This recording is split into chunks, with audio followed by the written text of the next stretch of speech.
Buenas tardes, estimadas estudiantes, estimado Dylan. En esta oportunidad la clase corresponde a la articulación que hicimos con la profesora Cristina. Esta clase la preparamos en conjunto, la revisamos y esperamos que les sirva de ayuda, de aprendizaje, ¿cierto? Para conocer más acerca de la alimentación, todo lo que tiene que ver con la habilidad motriz gradual que va aprendiendo el niño, y algo más nuevo, ¿cierto? Que se conoce, bueno, se conoce hace muchos años, pero cómo es tan relevante en la construcción, ¿cierto?, del bienestar emocional en relación a nuestra alimentación. Aquí vamos. Es muy importante entonces que sabemos que tenemos que apoyar a los niños y niñas entre los 2 y los 6 años en la alimentación autónoma, sana y equilibrada, en un ambiente de bienestar integral, considerando los requerimientos dietéticos, las características de desarrollo y aprendizaje. Ahí las vamos a ir desarrollando. ¿Cuál es la evaluación que vemos, cierto? ¿Cómo vamos viendo si estamos aprendiendo o no? Debemos propiciar un desarrollo autónomo y respetuoso en los momentos de la alimentación, ¿cierto? Vamos a resguardar un clima afectivo que promueve el bienestar integral de los párvulos, para que él asocie la alimentación a algo grato, ¿cierto? Considerando la edad, muy importante, no es lo mismo, ¿cierto? Una alimentación a los 6 meses, 8 meses, que a los 6 años. Las habilidades motrices, que están en profundo, cierto cambio durante estos años, el ritmo y el volumen de la ingesta, muy distinto al adulto, ¿cierto? La tolerancia a algunos alimentos, los hábitos alimentarios del hogar, el contexto cultural de pertenencia y el resguardo de las condiciones de higiene. Son estos factores los que tenemos que tener en consideración al momento de aprender los temas, ¿cierto? Todas las categorías en relación a la alimentación, ¿ya? Muy importante, tenemos que mirar el contexto donde estamos, ¿ya? Nosotros pasamos en 50 años de tener una población que sufría de altos índices de desnutrición. Hoy día nos encontramos con una población que tiene altos índices de sobrepeso y obesidad, ¿ya? Entonces, de verdad que tenemos que considerar, no tenemos toda la responsabilidad nosotros, ¿cierto?, como técnicos en educación de párvulos, pero sí tenemos una gran responsabilidad. Entonces, ya sabemos las causas, ¿cierto? Las causas son una alta ingesta calórica, ¿ya? Y una baja actividad física. Entonces, ¿qué tenemos que saber además? Que no es sencillo, o sea, no nos puede dar lo mismo tener obesidad en la infancia, ¿ya? Porque está demostrado que la malnutrición temprana conduce a diabetes mellitus, alteración de masa muscular y metabólica. Va a vivir con una pésima calidad de vida. Yo sé que después pueden cambiar las cosas, pero las bases están en la etapa, ¿cierto?, de párvulo. Además está asociado con bajo rendimiento escolar y con consecuencias biológicas, psicológicas y económicas, ¿ya? Bueno, entonces, ¿cuáles son nuestras miradas, cierto? Tenemos que pensar que los buenos hábitos se adquieren desde la niñez y tenemos una responsabilidad de formar buenos hábitos de nutrición, ¿ya? Esto va a ir, ¿cierto?, a la par, es directamente proporcional también nuestra preocupación en relación a estas habilidades motrices, ¿cierto? Tenemos que aprender a que hagan algunas actividades fáciles, no sé, cómo pelar un plátano, ¿cierto?, sin que se caiga, se manchen, a tomar los utensilios de cocina, ¿cierto? Vamos a ir gradualmente complementando, ¿cierto?, los buenos hábitos con las habilidades motrices. Es muy importante, nosotros queremos agregar cómo la salud mental y las emociones influyen en la alimentación. No es algo que se nos ocurrió a nosotros, ¿cierto? Es que está demostrado que muchas veces las personas en la etapa adulta comemos no por tener hambre, sino por satisfacer otras emociones, ¿cierto? La ansiedad, ¿cierto? El nerviosismo. Los estudios de personas entre 4 y 11 años nos demuestran que el 29.7% de las personas presentan trastornos conductuales, ¿ya? Y el 23.9% trastorno de déficit atencional y el 21% manifiesta trastorno de ansiedad. Entonces, como les decía, no es que se nos haya ocurrido a nosotros, existe un 20% de personas que tienen trastorno de ansiedad y esas personas van a manejar su ansiedad, no a primera instancia van a hacer yoga, relajación, lo primero que hacen es comer, ¿ya? Y es un factor, aparte de la alta ingesta calórica, ¿cierto? De azúcares, de frituras, de hidratos de carbono, ¿cierto? De harinas blancas. Aparte de esa alta ingesta, el otro porcentaje de responsabilidad en el sobrepeso y la obesidad son los trastornos ansiosos. Entonces nuestro desafío es el bienestar integral. Por eso es que incluimos, ¿cierto?, los buenos hábitos, la habilidad motriz y la salud mental, las emociones principalmente. Entonces vamos a participar integrando buenos hábitos de nutrición, actividad física y manejo de emociones. Bueno, familias y jardines por mejorar la nutrición. Esto no se hace solo. Nosotros tenemos que trabajar en conjunto, ¿cierto?, con el equipo donde trabajemos y con los padres, los cuidadores, ¿cierto? Nuestras acciones no terminan con los párvulos. Los principales problemas que presenta la infancia hoy requieren fortalecer el trabajo colaborativo, coordinando entre diversas instituciones y sectores para potenciar el impacto en las intervenciones. Es necesario seguir potenciando a los equipos, ¿cierto?, de salud, fortaleciendo sus competencias, empoderar a las familias y comunidades en el cuidado y desarrollo infantil, crear entornos físicos y sociales que promuevan el desarrollo integral. Entonces, si en el CESFAM de mi comuna están trabajando en alimentación saludable, en el jardín estamos trabajando en alimentación saludable, en la comunidad se está trabajando en la alimentación saludable con los padres, lo más probable es que sea un éxito, ¿cierto? Porque no vamos a estar solos en la tarea. Entonces esto es un gran desafío, una gran oportunidad, donde podemos planificar, ¿cierto? Tener actividades creativas, formar hábitos y tenemos que ser persistentes en esta misión. Bueno, nosotros conocemos la pirámide de los alimentos, ¿cierto? Donde hay una sugerencia en raciones, ¿cierto? Donde están el cereal, las féculas, las legumbres, ¿cierto? Las hortalizas, las verduras, el consumo de frutas, ¿cierto? Y va disminuyendo la cantidad. Bueno, esta es una pirámide general. Ustedes saben que esta alimentación va a ser más específica, va a depender exactamente en relación a la edad, ¿cierto? Los aceites, los pescados, carnes y huevos, y muy poco, ¿cierto? La sal, el azúcar, las grasas dulces. Hoy día ya conocemos que la recomendación es que a los niños antes de los 2 años, bueno, también ahí hay controversia después de los 2 años, pero antes de los 2 años no necesitan azúcar ni sal. Entonces, ¿cuáles son las recomendaciones para los párvulos? Aquí nosotros sabemos que en los jardines hay profesionales especializados, ¿ya? Entonces, nosotros vamos a tener una alimentación que va a estar destinada para los niños, niñas, ¿cierto? Lactantes, menores mayores y preescolares. Pero en general, lo que tenemos que saber, ¿cierto?, es que los niños deben consumir de 2 a 3 frutas al día, ¿ya? 2 a 3 porciones de verdura al día. 3 veces a la semana deben consumir carne, 2 veces a la semana legumbres. Deben consumir media taza, es la ración, 4 más raciones de carbohidratos, ¿cierto?, de hidrato de carbono al día, y 2 a 3 unidades de algún producto lácteo, ¿cierto? Un cuadrado de queso, yogur o leche. ¿Qué es importante aquí?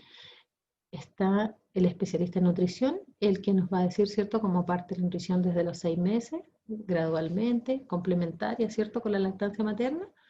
Y hay frutos, por ejemplo, aquí es bien importante decirlo, los niños antes de los 4 años tienen que estar supervisados para comer cualquier alimento con carozo, ¿cierto? Porque se pueden ahogar, ¿cierto? O productos con las dimensiones como de un anillo, por ejemplo, que puedan obstruir su vía respiratoria, que se lo vayan a comer en un momento, como el maní, por ejemplo, o alguna fruta que se la corten de una dimensión que sea muy pequeña y que el niño crea que se la pueda tragar en un momento.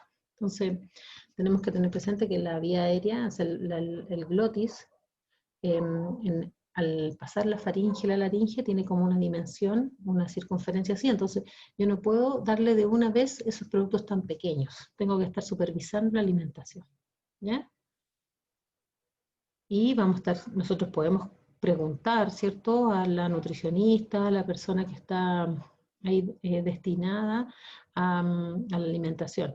Lo más relevante que yo le quiero contar aquí, que no sé si se dan cuenta, pero aquí no está el manjar, no está la galleta, no está la papa frita, no están y no deben estar. Entonces, eh, esta, en esta sociedad nos tienen de verdad mucha oferta de consumo de productos no saludables.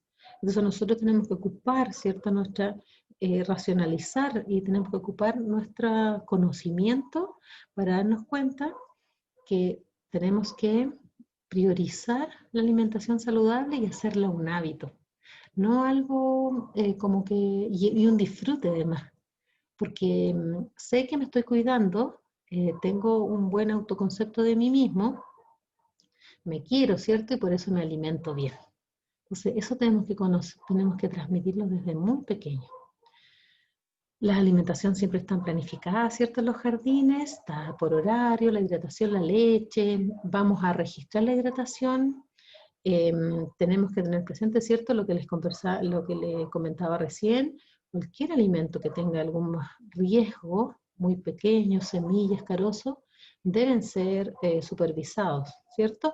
Tenemos que tener también conocimiento de las alergias alimentarias que nos puedan decir los padres y tenerlas registradas y tener la precaución de no dar los alimentos a estos niños, ni que tampoco tengan la contaminación cruzada.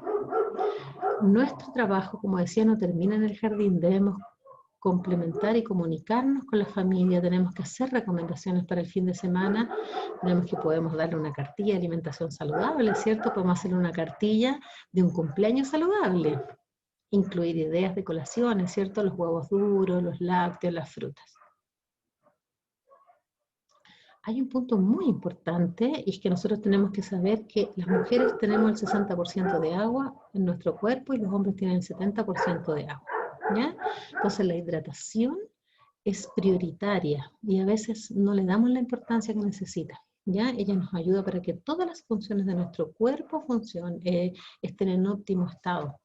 Entonces tenemos que saber, ¿cierto?, que hasta los 12 meses tiene que consumir entre 0,8 y 1 litro de agua, ¿ya? Después hasta el año, hasta los 2 años, 1,2 litros. Hasta los 3 años, 1,3 litros diarios. Y hasta los 8 años, 1,6 litros. ¿Cierto? Los adultos nos dicen que tenemos que consumir 2 litros diarios. Tomamos 2 litros de agua diario. Eso nos permite favorecer todas nuestras funciones, ¿cierto? Cerebrales, fisiológicas, nuestro sistema renal. Entonces, esto es muy importante que lo tengamos como prioridad y que lo registremos, ¿ya? La hidratación diaria de los niños. Por supuesto que si tiene entre 4 y 6 años y a veces muy inquieto, en Santa María hace calor. Disculpen. En Santa María, ¿cierto?, hace calor, en los Andes, en San Felipe hace calor, y tenemos y hay mucha actividad física, entonces tiene que consumir más agua, ¿cierto? Si tiene más sed, por supuesto que tiene que consumir más agua. Bueno, ¿cuál es el desafío? ¿Se puede disfrutar, ¿cierto?, y hacer un cumpleaños con alimentación saludable? ¿Es posible eliminar las bebidas con azúcar de la hidratación diaria? Para pensar. Bueno, como ya le habíamos comentado con la profesora Cristina, la tarea consiste en planificar una fiesta de cumpleaños solo con alimentación saludable, alegre, divertida, ¿cierto? Para 10 niños y niñas de 4 a 6 años. Entonces cada uno de ustedes va a preparar un plato creativo pensando en que lo puedan consumir 10 personas, 10 niños, ¿cierto? Bueno, algunos van a consumir, otros no. Pero no, la idea es que no construyan un plato muy pequeño. Bueno, ¿podemos tener un huerto pequeño en nuestra casa o en nuestro lugar de trabajo? Bueno, yo les cuento que hasta en los lugares más pequeños he visto huertos. en departamentos, en espacios pequeños. Entonces, ¿cuáles son los alimentos? ¿Qué nos tenemos que tener curiosidad, ¿cierto?, en relación a estos procesos, ¿cierto?, de huerto. ¿Cuáles son los alimentos más abundantes en el Valle de la Aconcagua, que sea a lo mejor fácil cultivar por la temperatura? ¿Cuántas veces debemos comer legumbre a la semana? ¿Qué opinas de tener hierbas para condimentar tus alimentos? Yo tengo algunas, los motivo a tener algunas. Podemos iniciar conocer la germinación, ¿cierto?, con las legumbres. ¿Se acuerdan esa actividad que uno hacía con el algodón y el porotito, ¿cierto? Yo les cuento que hay gente que ha tenido harto éxito en cultivar un pequeño huerto en su hogar. Los motivo a hacerlo. Bueno, vamos entonces a la corporalidad y la motricidad. Las personas a través del movimiento vamos conociendo y expandiendo nuestras potencialidades, ¿ya? El cuerpo y el movimiento se configuran en una unidad que integra y moviliza aspectos sensoriales, emocionales, afectivos, cognitivos y socioculturales. ¿Por qué creen que los niños son tan inquietos? Porque muchas veces el tema sensorial los supera, entonces ellos tienen que como sentir su cuerpo. Eso es un tema de la propiocepción, que muchas veces, ¿cierto?, por alguna inmadurez, nosotros tenemos la necesidad de movernos más.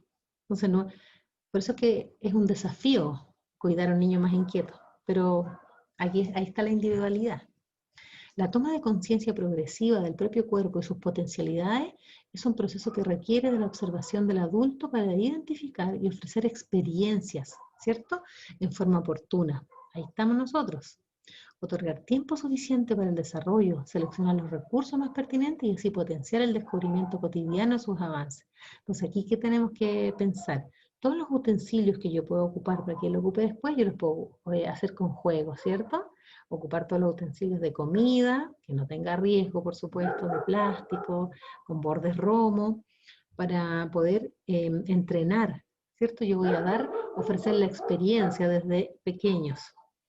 Resulta fundamental generar las condiciones necesarias para que los niños y niñas aprecien su cuerpo y se sientan cómodos con él. Aquí recomendaciones generales de la actividad física. Yo les cuento que el Ministerio de Salud, el Ministerio de Deporte y el Ministerio de Educación se unió en 2017 y trabajaron las recomendaciones de actividad física para todas las personas, ¿cierto?, de acuerdo a su ciclo vital, y para los niños con necesidades especiales, ¿ya? Entonces, lo que les puedo informar es que todos los días los niños entre 1 y 3 años tienen que hacer 60, 90 minutos de actividad física. Es de suma importancia tener claro que un niño o una niña activa tiene mucha más probabilidad de ser activo en la edad adulta que aquellos que no lo han sido en edades tempranas, ¿ya? Esto lo dice la UNICEF. Considerar el cuidado y la seguridad durante la actividad es un tema que nosotros tenemos que tener, ¿cierto? Tenemos que tener muy presente. Respetar intereses individuales de los niños y niñas. No a todos les tiene que gustar la pelota, no a todos les tiene que gustar bailar. Por eso es que tenemos que ser muy creativos en hacer actividad física, en promover la actividad física. Bueno, y para los niños de 4 a 6 años, ¿cierto? También la recomendación es de 60 a 90 minutos de actividad moderada y fuerte, ¿ya? Entonces no es una actividad así como solo yoga para los niños. También tienen que promover y que permita el desarrollo motriz de potencia, ¿ya? Entonces, de manera moderada, vigorosa, eso quería decir, de actividad vigorosa, ¿cierto? Jugar a la pinta, donde corren, ¿cierto? De actividad moderada, vigorosa, donde participen en actividad física basada en la voluntad de tomar parte de un juego con otros, en el placer del encuentro, buscar el placer del movimiento, ¿cierto? Privilegiando experiencias psicomotrices y manifestación creativa de niños y niñas. Esto es un regalo, ¿cierto?, para nosotros y para ustedes. La idea es que si nosotros somos capaces de relajarnos y de conectarnos con nuestras emociones, podemos cuidar al otro, acoger al otro, ¿cierto?, consolar al otro. vamos a planificar una respiración consciente en forma diaria, el buen trato y la comunicación. Entonces, incluido, ¿cierto?, en la planificación de la alimentación saludable, ¿cierto?, de las actividades motrices, yo también puedo enseñar desde pequeño al buen trato, ¿cierto?, a hacer alguna actividad de relajación diaria, y una muy sencilla es la respiración consciente, donde yo solo me concentro en inhalar y exhalar. Y voy relajando las extremidades, el abdomen, la cabeza, el cuello. Puedo nombrar todas las partes de mi cuerpo, ¿cierto? Entonces yo conozco a los niños y niñas, ¿cierto? Observo el comportamiento, los voy conociendo, los aprendo a consolar, ¿cierto? Promuevo siempre el respeto y el buen trato. En la medida, como les decía yo recién, si yo conozco mis emociones, ¿cierto? Aprendo a identificar mis emociones, aprendo a aceptar que muchas veces no tengo que estar contenta y con la mejor disposición. Aprendo a comunicarla, también aprendo a calmarme y a hacer cosas para estar mejor.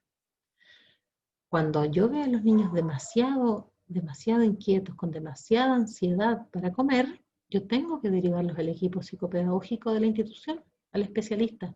Tengo que tener una comunicación fluida con el equipo y con la familia, ¿cierto? Tengo que favorecer la inclusión y el respeto a las diferencias. Entonces el desafío para nosotros, ¿cierto? Para ustedes y para nosotros. ¿Qué hago cuando tengo una emoción desagradable? Cuando me siento inquieta, cuando me duele la guata, cuando tengo el pecho apretado, ¿cierto? Es posible reconocer mis emociones, identificar si eso es ansiedad, preocupación, susto, miedo. Eso lo puedo aprender. Entonces, ¿cuántas emociones conozco? ¿Alguna vez he comido sin hambre solo para calmar una ansiedad, una emoción? Como les decía, si yo puedo aprender a reconocer mis emociones, la identifico, le pongo un nombre y aprendo a relajarme, cuando yo logro hacer eso, podré ayudar al otro. Las emociones desagradables, como la ansiedad, por ejemplo, pueden estar y ser un estado transitorio, porque nos sirven para movilizarnos, para estar alerta. Son fisiológicas, ¿cierto? Deben estar. Pero no deben perdurar en el tiempo. Debo aprender a reconocer qué es lo que la causa, qué siento y cuál es mi acción que tengo que hacer para calmarla, ¿cierto? Aquí está la bibliografía que les dejo con mucho cariño para que la revisen. Hay unas páginas específicas que me gustaría que la revisaran. Y con esto queda claro entonces, la tarea va a ir ahí descrita. Ustedes se van a animar a hacer un plato sencillo, saludable, ¿cierto? Nos van a enviar una foto y van a hacer un títere con productos reciclados, ¿cierto? Y unas palabras para motivar a este hermoso y saludable cumpleaños. Muchas gracias. Estamos en contacto a través de Classroom.